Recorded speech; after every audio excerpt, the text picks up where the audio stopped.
What the hell is going on with Tesla's Autopilot? I don't mean the software this time. I mean, that's a different question for a different video, but what I mean is what's going on with the people who are making the software. Jim Keller, I believe is his name, is leaving Tesla literally today for Intel, and he's like the third guy to leave the Autopilot as a head of Autopilot development in like a couple of years.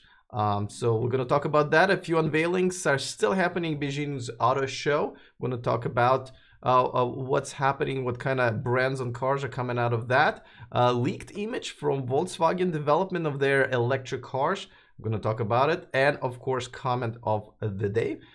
So all of this is coming up next. Taking over the world, electrifying the world, electric.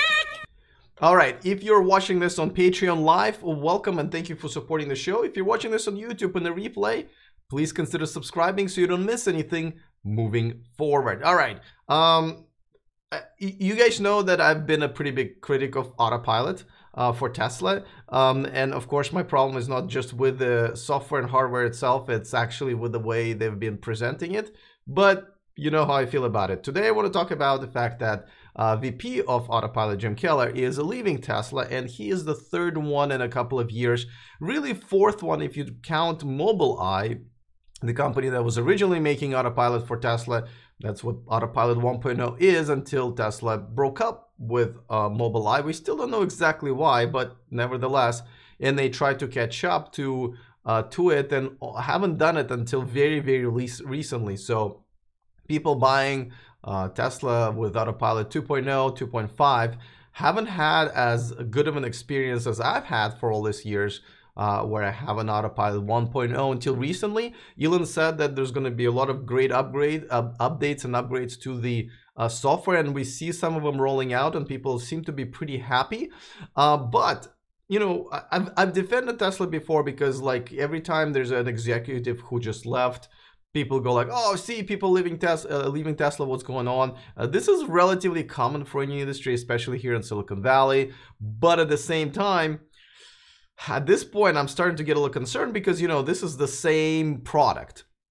And the first guy who left, I believe Tesla had some legal issues with him because he formed his own company. Second guy left after, I think, only 6 months. And this guy is now leaving only after a couple of months. And they're replacing him with two people. One is one of his teammates who worked with him back in the day in Apple, a very competent guy from what I understand. And another part of the job is going to be filled by the guy, Andrej Karpathy, who I reported about joining Tesla, I think a short while ago. And he's heading the AI. He's a director of AI, I believe. So they are filling that job with internal people, which kind of means that they're second choice, right? Because otherwise they would have been in charge and not him. Sometimes it's a good thing. Sometimes it's a bad thing, right? Sometimes somebody who's been there for a little bit maybe is got kind of stale and there are newer ideas out there, and that's what this is all about. At the same time, you want to keep the course for a while. So even though he probably laid the foundation and it's not something that they can just kind of undo and start over, obviously they seem to be happy with it. And you know, another thing is there something wrong with Tesla's compensation package? Because a lot of times, you know, compensation package for executives and just overall sort of protocol is that if you hire somebody in that important of a position, not just for the company's product, but also for company's PR, aren't you putting together something that makes it really, really hard to leave the company? And that just doesn't seem to be the case. Now, this guy, he was in AMD before. Now he went to Intel. From what I understand, he doesn't really stay at companies long enough, so that maybe could have been a red flag, or maybe he was supposed to get things somewhere and then before he could leave. Nevertheless, another question, of course, is this because Elon Musk is a difficult person to work with, right? The Mobileye, I remember their official reason was that Elon Musk was pushing them too hard to implement the features that they felt were not ready for real life. And because this is something that could put people in a potential danger, they didn't really want to do. And that's why they kind of had a falling out. Is Elon Musk pushing these guys in the direction they don't like or that they don't want, or he's just being my way or highway? We probably won't know until somebody writes a book about it or makes a statement. Nobody has, I believe, at this point. So, but for us customers, what does that mean? Does that mean more delays? Because every time a new boss takes over, I mean, if you're watching and you have a job or had other jobs before, you know, when a new boss comes in, you know, things are a little bit different. Things slow down, or you know, some other people might leave either to join the boss who left, and you know, he had some fans and loyal co-workers. Obviously, I believe he brought some people from AMD when he started at Tesla. So some people can leave, some people might leave because they don't like the new bosses, right? Or the direction that they're taking. So there's obviously a little bit of a shakeup, there's a little bit of a change in direction. Is this going to be in a positive, you know, way where we're actually going to see some maybe faster improvements or better improvements? Or is this going to only delay things a little bit further? I really hope, so I don't have answers. So you let me know in the comment section or in the live chat on Patreon. Because I'm starting to get a little concerned here. This is the last thing that Tesla needs, is to, you know, have more issues, especially when it comes to internal, something that they can kind of control with Autopilot. I will keep you guys updated. Meanwhile, let me know what you think. Before I move on to the next story, just want to remind you that this channel and this video is sponsored by Evanix, the aftermarket accessories for Tesla. There's a discount code in the description of this video if you want to save a few bucks while shopping there. Now, we know Beijing Auto Show is going on. I've talked about a few unveilings. This one is not, this is kind of an addition to that. Volkswagen, as you know, has an electric car fleet prototype fleet, I guess I should say. They're all called ID. So here I'll show you, there's an ID Buzz, right? They all have Z's in it, ID Cross, and they just recently unveiled ID Vision without the wheel, the steering wheel, which is kind of cool. I like where this is going, but I guess the image leaked out from the website called Bild, a German website, where this is actually going to be their first production car for the electric ID series, and it's going to be called Neo.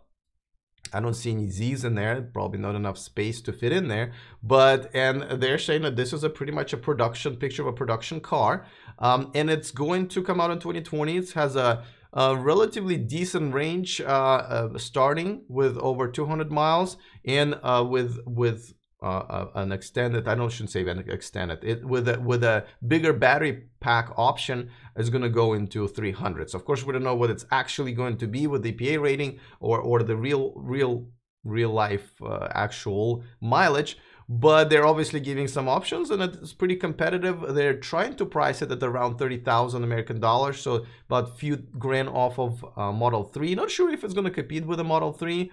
You know, it is a hatchback, but again, boring is good, right? I like the fact that it looks like a regular Volkswagen Golf, really. This, you know, and again, this is a leaked image.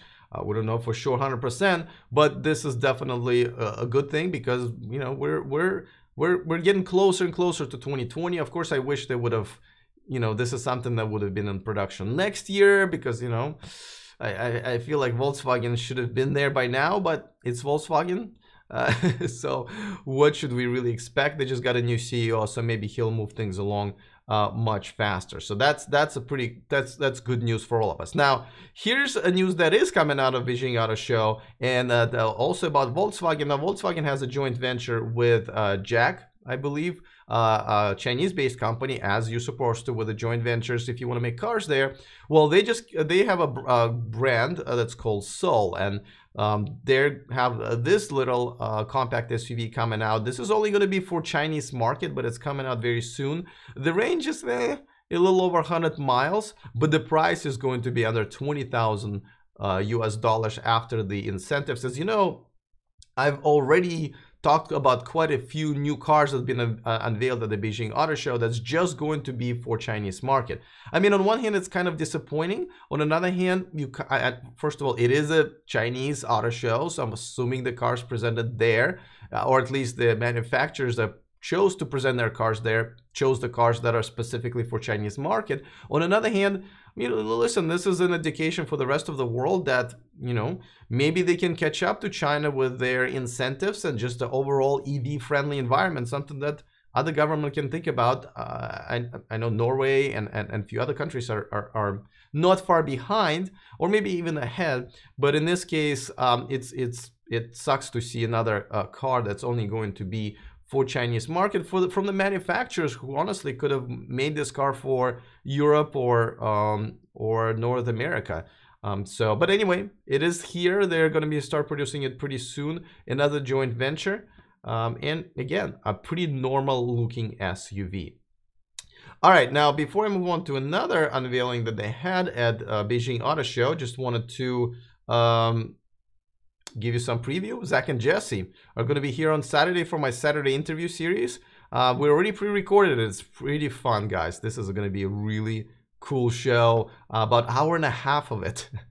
So you might wanna break it down in a few sessions. But we decided we're not gonna talk about things that we just agree on all the time. We're just gonna actually have a debate about things we don't necessarily agree. As you know, they're very pro Tesla and they're huge Tesla fans. I've been a Tesla critic here and there, so we talked about things that we don't necessarily agree. Then the weekend after that, on Saturday, Joan LaFleur, the VP of product for Workhorse, is going to be here.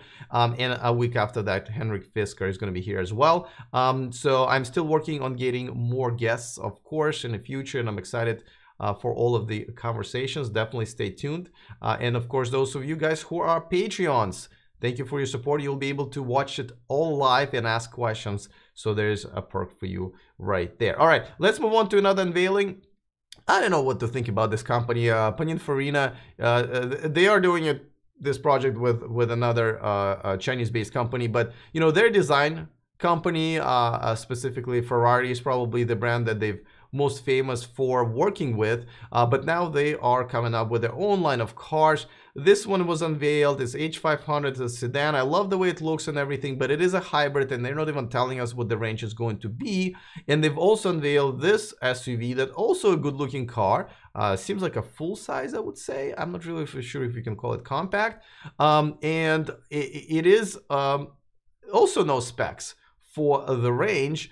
As you know, I believe if it's under 200, it's behind this time, our times, and behind what the market wants. I'm hoping it is more than that. I'm also hoping it is not just for the Chinese market, but it seems that it might be, at least to start over and to start out. But also, I'm not sure if the cars that are being made for Chinese market that has a little bit different regulations, a little bit more lax regulations, can actually be sort of pushed out to the rest of the world without some major modifications and the price increases. And also, the demands of the customer target audience is different in China, obviously. So I'm not really sure if cars made specifically for a specific audience is going to resonate with the rest of the world. So we're going to see, because there are a lot of them coming out.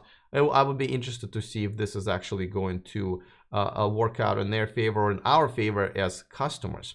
All right, let's move on to the comment of the day.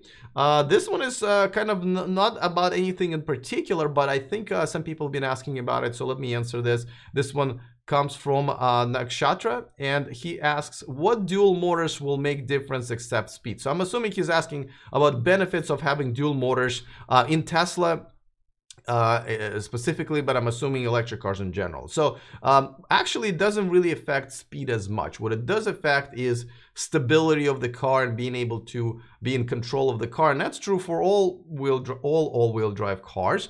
And this is important when it's raining or it's snowing, or even if you go off-road or whatever. Obviously, when all four wheels are being controlled by the motor, you're less likely to skid or to get stuck.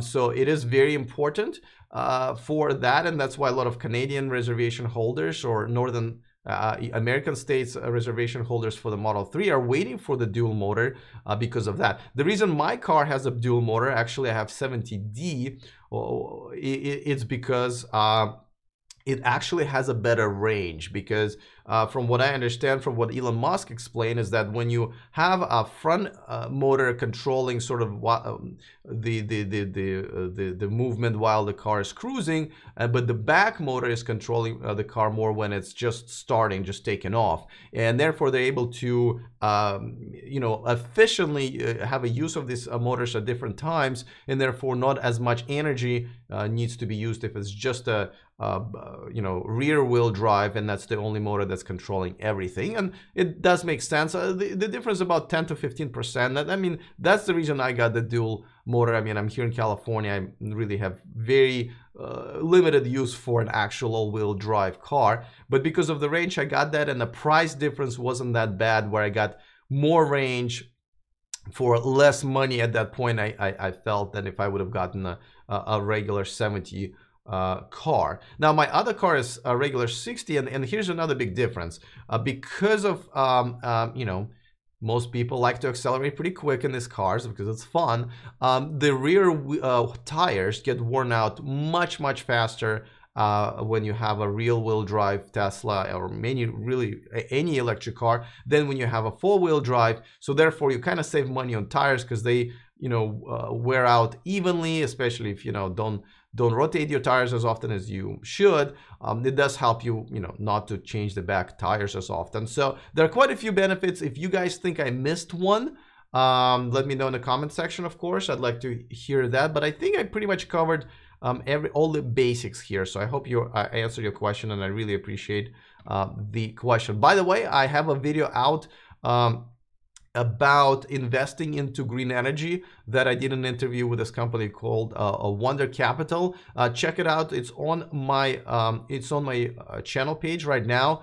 It's a very interesting way to invest money in the green energy. That's not a stock market, and it's not like something that you own, like an electric car or solar panels and roofs. We do talk about how to save money on that, but it's also a very interesting conversation. So check it out. It's kind of an extra. This is not a Saturday interview. This is just an interview with a guy who I thought would be great guy and a great company to introduce you guys to. So if you're interested in investing in green energy. All right, I will hopefully see you guys tomorrow at 11 a.m. We're gonna do yet again new segment. I'm assuming there will be other cool things coming out from the Beijing Auto Show. Other than that, I will see you guys next time, and remember to stay charged.